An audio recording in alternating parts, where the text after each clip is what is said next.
My country people, now welcome back again to Bod TV. But we'll analyze all the trends that happen. For this video, we'll show now plenty video.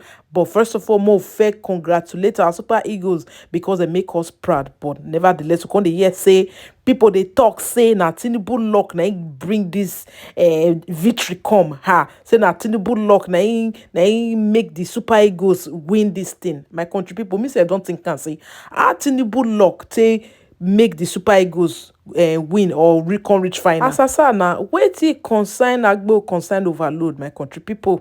Now the state of the economy now they deliberate. So in fact, all this video one show now so it point to the state of economy right now. The thing don't too bad. People they hungry before now. This football match we be say Nigerians win. Now it can make everywhere they lively. If not, everywhere don't be done door, don't sleep. Quick, Tinubu begin they gather ministers together because people don't they give and slap for face. So they want begin they control prices of food and services. But as they wanted do one, when be say the naira they devalue. Even the people wey be say they give money, where they take make Bola Ahmed Tinubu sit down for Aso Rock, they don't begin they cry say they don't they order Tinubu right now make it come fix the economy. Say the prices is out of hand say money wey give them say don't finish say they not see money to buy for it. Yeah, my amigo yari, my country people, we just start. On the other hand, Peter will be the last Tinubu continuously. This one every day, now everyday routine. Now, if they talk and say nobody fit tolerate the hunger again, say even the hunger don't reach where in day. My people, at last, you will vote Tinubu, you will not vote Tinubu. All of us within inside, all of us go collect. Alhaji Tanko, give us an understanding of what you make of the APC's response to the opposition. It does look like the attention of the APC was drawn directly to what former Vice President Atiku Abubakar said. But we know that Mr. Peter Obi, your principal, is also speaking about it. But the APC is of the opinion that Nigeria needs some patience. Nigerians need some patience with the Tinubu government to allow them to perform on the promises they made. Is the opposition impatient? All Nigerian people, are they impatient? You could see me smiling a little bit. But first of all, before I answer your question, I want to wish the Nigerian team a successful outing with South Africa as they march on to the finals of the African game. I'm confident we're going to win. Inshallah. Okay, now, January 2nd, 2012, precisely, was a day in which Nigerians went onto the street to campaign and agitate for the removal of fuel subsidy issue that was mentioned by the Jonathan administration. And you may want to ask me, what was the difference at that time? The amount was 87 to 145. The amount difference was just 58 naira. I wish you can show Nigerians a clip of what happened on that particular day and the caliber of the Nigerian people that were on the streets on that day. I would really love you to just show a clip of that. That was what we call the Occupy Nigeria. We did that in Kaduna just because of the difference of 58 naira. Today, in Nigeria, fuel is being sold at 670, as against the Buhari era of 145. The Nigerian people have been so ridiculously patient. Now the difference is 525. 525. During the period of Umar Musa Yar'Adua, Nigerians were buying a bag of rice as 3,500 naira. During Jonathan era, Nigerians were buying a bag of rice at 7,500 naira. Today, the bag of rice is costing nothing less than 60 to 75,000 naira, which is more than even the amount of salary belonging to any civil servant. Now, here is the scenario. This same government decided to remove the fuel subsidy without preparatory ground to cushion the effect, promising palliative. That palliative, as we speak today, majority of Nigerians may not have even received a single dime. Of course, we all know the saga of what happened. The money that was supposed to be for the palliative has already been misappropriated by one of the ministers of this particular government. And at the same time, this same government promised an increase of salary to the Nigerian civil servants, that they were going to take care of some of these particular pain and pang that they inflicted on Nigerians. Let me also go back. Allegedly so, during the 2012 demonstration, it was also alleged that this particular same member of this particular leadership of this government, who were not in power at that time, were the ones sponsoring that particular Occupy Nigeria, because everybody that needs to be anybody around Nigeria who is living in Lagos was on the street. And some of us were also on the street in Lagos. Now, tell me in all honesty, difference of 58 naira to 525, where people cannot go to school, people cannot feed, cannot do 3 square meal in their houses. People are insecure in their homes. They cannot come out and speak for the interest of their own country. Election has come and gone, and they continue to manipulate and steal the vote of the people. In honesty, the level of impunity is provocative. Do you need anybody to arrange you, to tell you, to fight for your rights? We in the opposition only come out to give succor in terms of solutions, just like as you said, to how we think this thing could have been done, even though we are giving it as a free consultancy. Opposition, when they speak, if we speak with facts, we are giving you solutions that we think you could leverage on. Doesn't necessarily mean we have to come down and work with you in your office. No, but we can speak. Now, let me ask you, and this is a position, of course, I love to actually show you portions of what the presidency replied, the opposition replied, the former vice president. And you could see some of the suggestions being made by former Vice President Atiku Abubakar, and we have also read what Mr. Peter Obi has said and the Labour Party about the situation of things. So there are those who would say that these are part of the campaign promises. So let me read the portion. He said, we noticed that the former Vice President, just like in his political contest, is also doing a poor job of it, offering pedestrian and uninformed interventions on our economy and other matters of public concerns. Atiku's okay, yeah.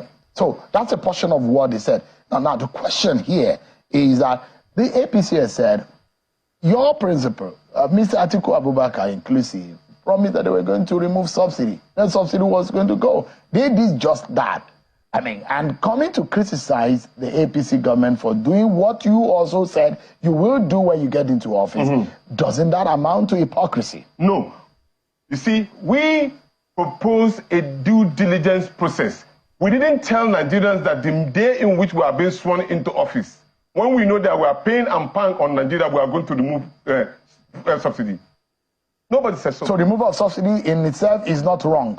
No, it is not. But the opposition is not happy in the timing, the effect and the manner. The effect and the ripple effect on the Nigerian people will have a negative. You have to take it step by step. What we said was that we were going to take care of making sure that we have modular refineries in each geographical zone of the country as a short gap to stopping this particular production of oil outside the country. And as we speak, our governor in Abia State is about to commission a modular refinery in Abia State. That's to show you that this is exactly what we intend to do. It's different from playing to the gallery.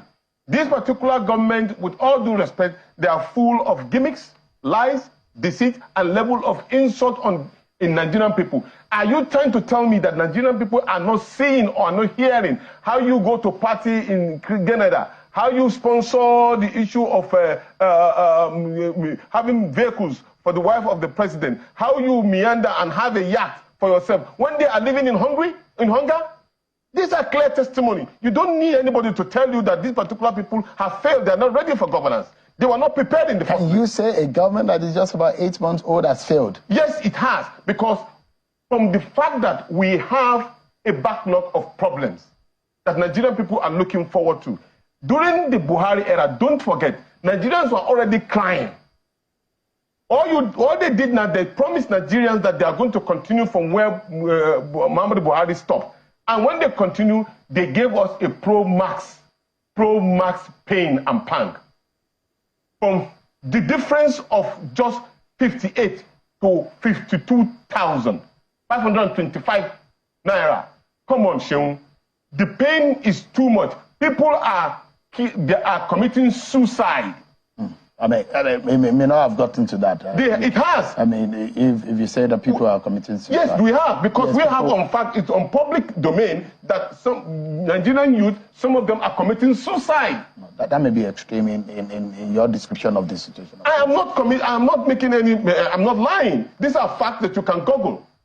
So let me ask you, if the government of the day said, look, we're going somewhere, and it's like the pain of childbearing or pregnancy, you will feel the pain, and after some time, when you're relieved of the birth, that you will be relieved, and there will be joy. Is that commonsensical to be able to think with the government that, yes, let's trust them for a moment. They spend about 8 months in office. Let's see how they get started. And let's see, maybe they've made some policies that are very fantastic, but let's see the end result. Is it also okay to say, let's allow this government maybe spend the first 1.5 years, and let's see is it possible to give them that benefit of the doubt? People celebrate 100 days in office as the first landmark of achievement. When you compare, although ours is a state government, compare Alex Otti with what is happening at the federal government level. He hit the ground running, and he was giving the people hope, and he's matching it with solution. Look, Cheung, maybe you don't know. As of today, you need just 11 cedis to $1. As of today, if I'm not mistaken from Tanzania, 4.4 Libyan currency to $1. In South Africa, 17.6 to $1. In Nigeria today, it's 1,500 naira to $1. The parallel market. That is the parallel market, of course, which majority of Nigeria goes to. So here we go. Nigeria is the giant of Africa. We are going this particular rough. And then you are saying that probably they needed more time. Even in the 100 days in office, they have not been able to prove to Nigerians that they have the capacity to change what was already done before. That time Nigerians were critical. So you don't think that there is any possibility, there is no clarity, or there is no semblance of progressiveness in the activities of the Tinubu government? Is that what you're saying? The people in Niger, the people in Kano and other parts of the country, they're human beings. If this government is doing what it ought to do for the interests of the Nigerian people, Yunus Atanko, will be part of the people that will praise them. Don't wait for anybody. It will be glaring. I keep on using this word. A Hausa man always say that a dog, they say, doesn't know that there is having a party in their own home until when he sees bones on the ground. The people are not even seeing the bones.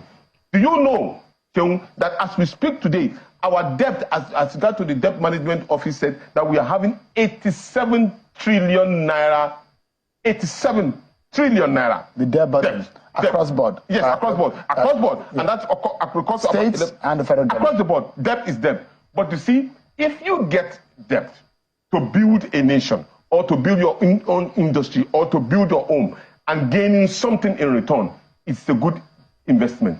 But in our case, we are taking the debt and consuming it to the bone marrow. And this particular government is not checkmating it. We're not producing anything. To even feed ourselves is becoming difficult. Except if the government provides an enabling environment. Look, we were generating power supply to about 600 megawatts. Now it's the 300 megawatts. This is reported live in Nigeria. But meanwhile, most of our leaders will be happy. If to say Nigeria was okay, do we need our president to sneak out of this country to go to France for any medical checkup? The presidency said it was a private visit. Now, look, there's nothing like private visit when you become the president of the Federal Republic of Nigeria. You become the ownership of the country is owned by the people. They need to know where you are going, where you are, and why you are going out. Because it represents the interest of the Nigerian people. The presidency said that the president was going to Paris, in France, on a private visit. On a private visit.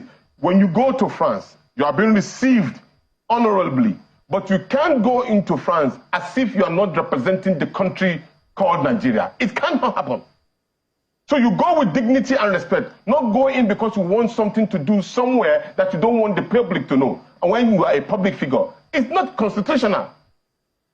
Hear what the federal government has said. And they said, in respect of, this is the Federal Minister of Information talking here.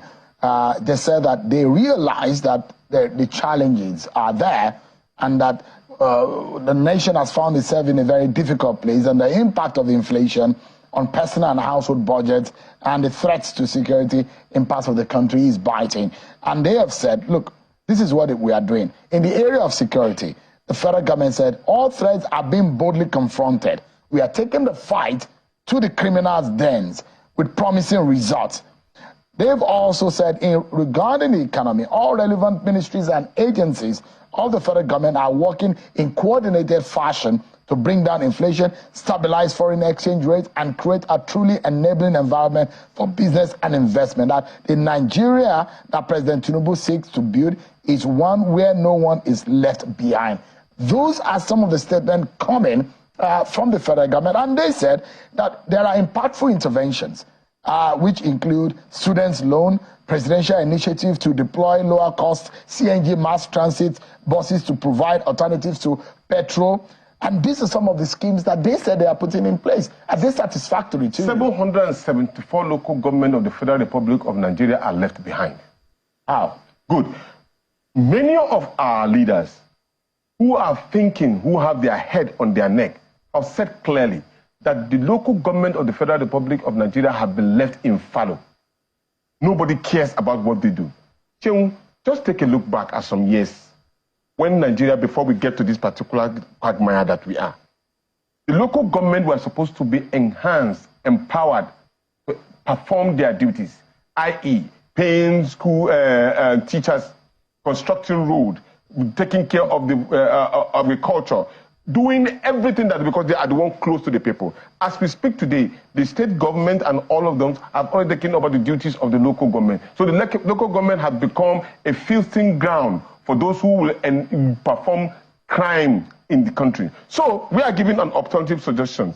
Go back to those days. Think, how do we get to this particular level? All of these particular, what would I call it, modern day life palliative that the people are not seeing will not work, because they know that the moment they brought out any form of palliative or suggestion is going to the hands of very few Nigerians.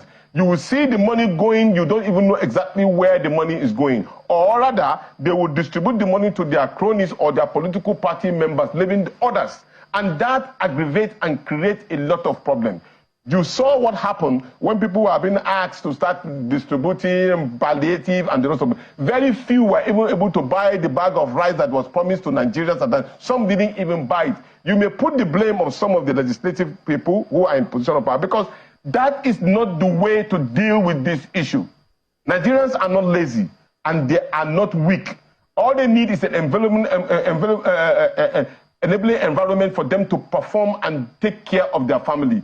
All they are asking is a provider enabling environment. They cannot go to their farm, just like I said. A lot of normal things that Nigerian people should have been able to do for themselves have been stiffened, and then they are hearing how Nigerian leaders are stealing the government money that belongs to every one of us to build houses, travel outside the country to protect themselves and their cronies. That will not work, and it will not help the nation. No matter what system you are putting in place, as long as you are not providing succor for people to be able to fend for themselves, it's a miscalculated attempt. So, in your own view, what would you, in the immediate, yes, as the opposition, yes, think that the federal government or the presidency under the Bola Tinubu administration should be doing immediately as a low-hanging to fix some of the challenges we're facing immediately? Meet with because this is what they're asking. Meet with the leaders and people in the local government on an emergency basis. Demand for economy, because they have the way in which they survive. They have leaders, they have obas, they have hakimis, they have all of that. We also have traditional leaders who are close to the people. Meet with them immediately. When you meet with them immediately, you will hear a feedback on how they are surviving. That would be the first intention, because that way the people will now feel that you are interested in their plight. Because it's from the local government and the world level that you have this particular feeling of neglect and anger. And if we are not taking into consideration, we will be endangered species, because they are coming gradually. Some of them are the ones that collaborate with the so-called hardened criminals, because they will know them. But by the time you communicate with them, and this is not communication on the surface level, no, match it with action. If they say you are providing A, B, C, provide it almost instantly. So you don't think that the government is responsive enough to the yearnings of the Nigerian people? No, they have been lying and holding the Nigerian people in total disdain. Can you imagine when you say that Nigerian people are being manipulated by people to come out and demonstrate? That was an insult to the Nigerian people. We have intelligent people in this country. Because they are ridiculously patient does not mean that you should insult them directly. That was exactly what they are doing. I mean, is the opposition planning to go on protest? Because that's what the ruling party says. You people are planning, that you are coordinating a deliberate, orchestrated attack to bring down this government. Is that what the opposition is doing? When you are known for a certain gimmick, you know among yourself that that's what you do. You'll be afraid of the same thing being mentored on you. I just told you how they choreographed the issue of demonstration in 2012 against the Jonathan government. And don't forget, the same government, members of this particular political party, came out and told Nigerians that they are the one that imported militias into the country. Nobody arrests any one of them. They said it on the paper, it is there, and we know. If you are doubting me, just Google it and find out. Members of the APC said that they are the one that imported militias into the country. So, if they are masters in that particular game and they are expecting us to do the same, we will surprise them. We are not interested in that. But we will leave them with the people. You will not go on the streets. We will leave them with the people, because the people are the ones that are feeling the pain. We have 200 million Nigerians who cannot eat 3 square meals in their houses. They cannot send their children to school. They cannot get employment. And you think that probably Mr. Tanko or Peter Obi will orchestrate any demonstration? They should not do anything. They should sit down now. We'll all continue with the pain. I don't need to tell anybody what to do. When you're hungry, you will know how to fight for yourself or fend for yourself. You don't need it. Let's wrap up this conversation. And I'd like to know, because if the ruling party is asking that the opposition should be reasonable and responsible and look for the interest of the nation, would, for example, your principal, Peter Obi, be willing to work with this government in some ways? I wish they should have even been appreciating him for giving pre-consultancy, because he's performing some of the things that they should have able to take cue from. When a supposed president visits people who have been, deliberately been impugned with pain and pan, you show them concern. That is a suggestion for you. This is the way to go. And the people are happy about it. Because the primary objective of leadership is for you to be considerate and show empathy to your own people. And that is enshrined in Chapter 2 of the Constitution of the Federal Republic of Nigeria, which every president, governor, local government chairman will also swear to, that I will do A, B, C for the interest of the Nigerian people. They should take that particular constructive criticism as an advice. It will help them quickly. If you said that this government has failed, is it fair?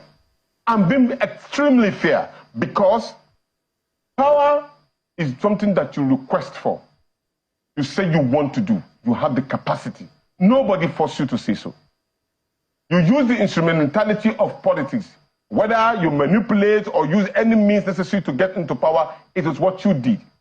Now, when you got there, you were expected to perform between what you promised to do.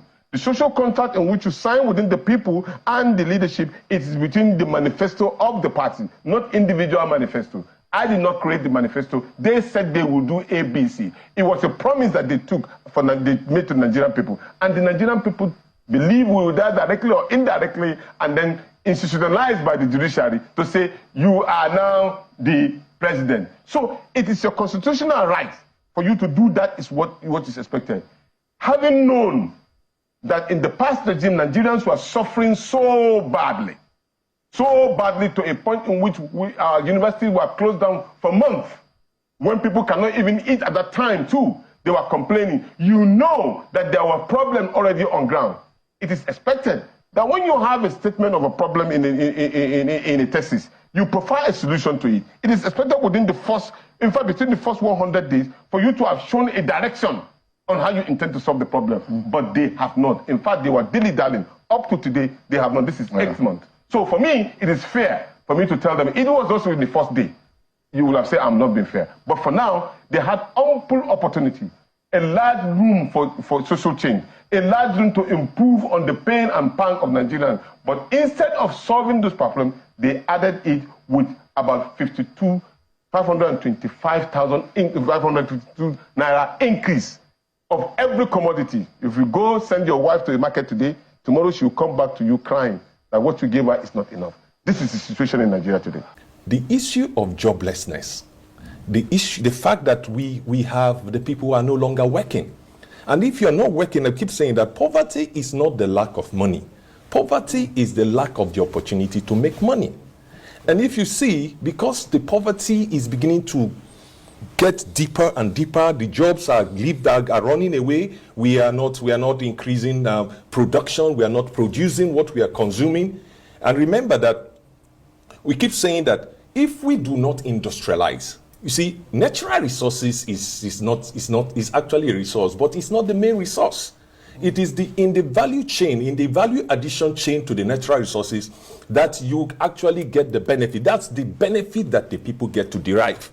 Because you see, you can have cassava in a community, but if you keep shifting the cassava out of the community to be processed in another community, what you leave behind is joblessness. Yeah. And what that translates to is poverty, lack of money. And when there is lack of money, you will not be able, even if there is rice in your community, you will not be able to afford to buy the rice. So we need to go back to revisit the processes that we have been engaging in. The government has said they are going to open up 500,000 new farmlands.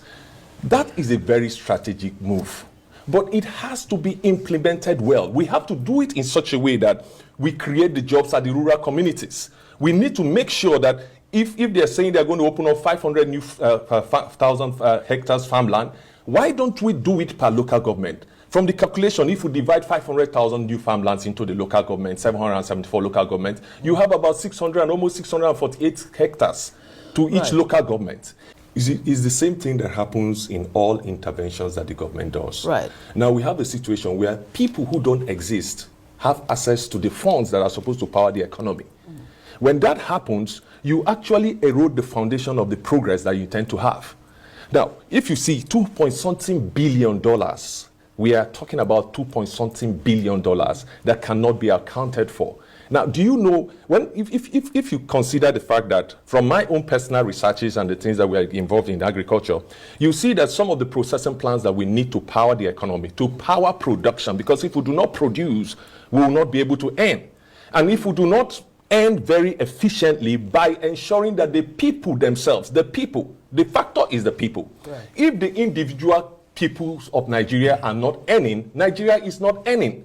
So if we go back, you see that some of the facilities, some of the agricultural implements, some of the technologies that are needed for us to power the people, to power the economy, are so cheap. Now, $2.something billion invested efficiently and effectively in any sector of our economy will have greater impact than the amount itself as an entity. Because the people will turn that amount of money over.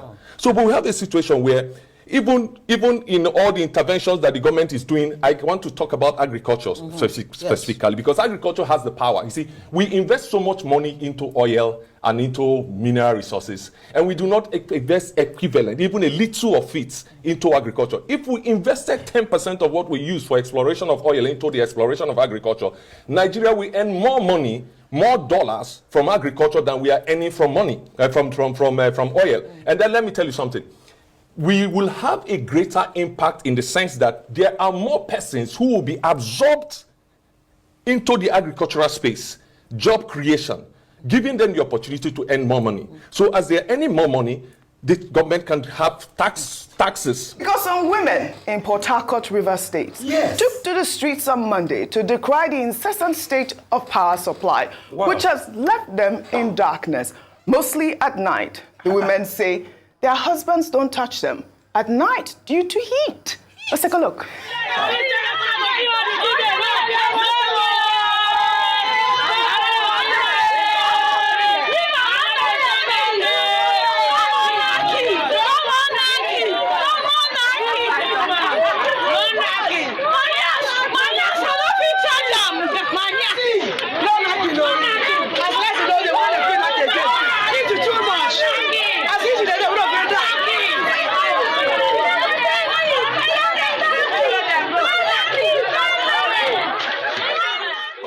No more intercourse. Sim Fubara, this is a serious situation. Federal government, this is a serious situation for our women. Because, you know, earlier this week, that video was trending because, of course, it's World Cancer Day. And the doctor was advising men, Rufai, yes, Dr. Abati, yes, to have sexual intercourse at least 21 times to prevent prostate cancer. 21 if we can, 21 times in a month.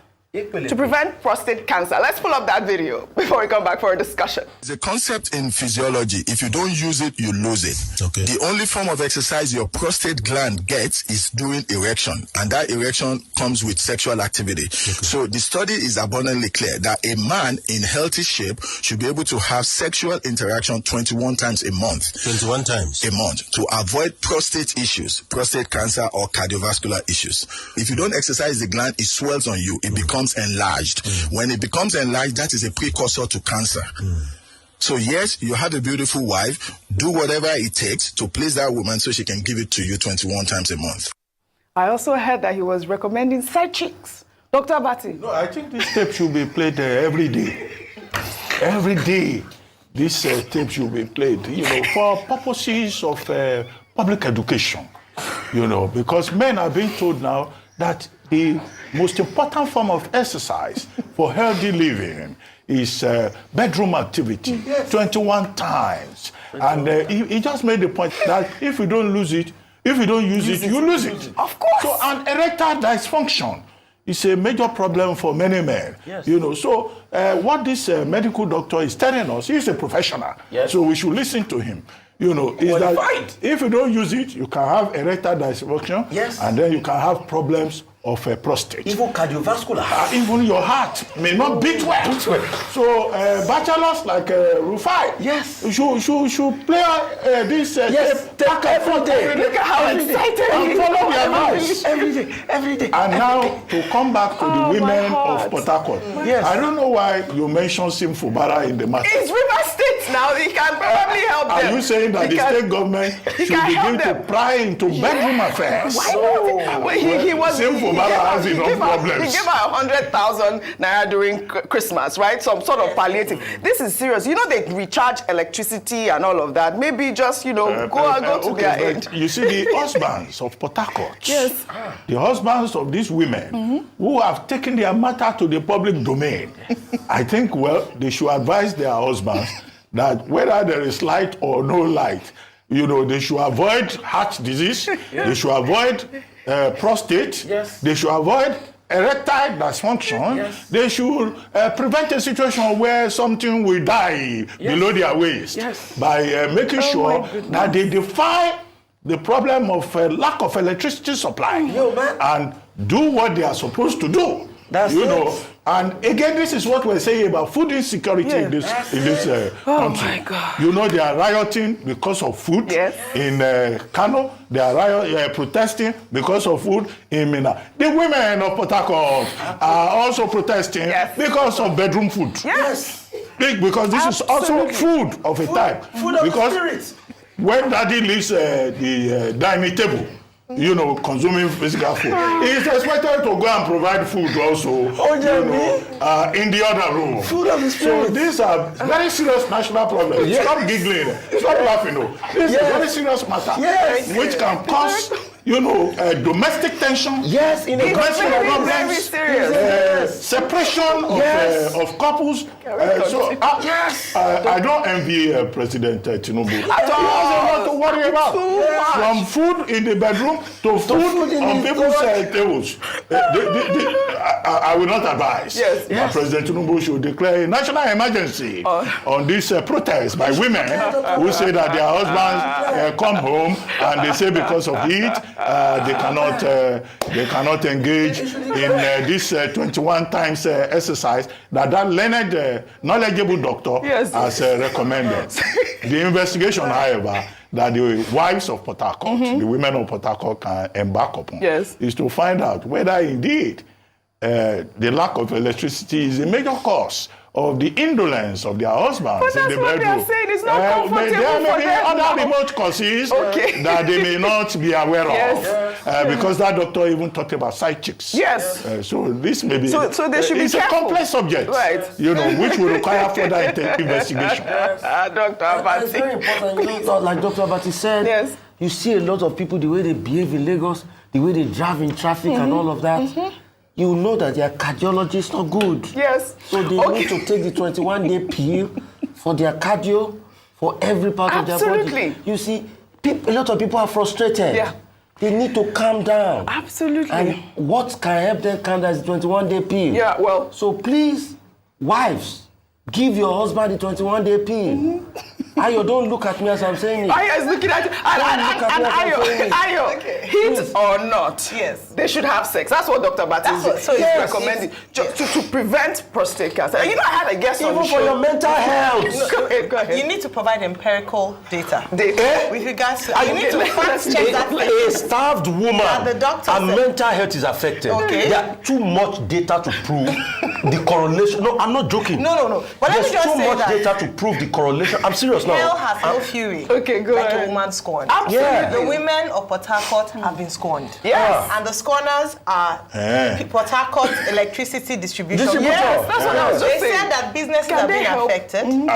Yes. I want to take a quotation. That's when you scorn a woman. Hell has no fury. Is that from experience? Can we please? Have you been scorned? Can we let Ayo speak? Have you been scorned? They've complained about the effect on their businesses. Yes. They've complained about the effect on wastages of food. Now they've touched a very sore spot, and that is why they felt the need to go out with placards. Yes. That you can touch our businesses, you can touch our food, do not touch our beds. Correct. Correct.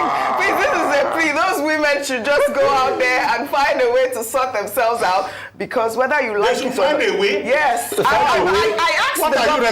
asked the governor to help out. Didn't I just say that? I said that, Doctor. But that's why I said that. You heard me clearly. They should bring back the light. Find a way to sort this out, because the doctor is recommending side chicks, and I don't think we that don't you recommend that. want that. I don't think we recommend two individuals let's in the union of a marriage to go ahead and multiply. Wait, so women of Port Harcourt, take Dr. Abati's advice.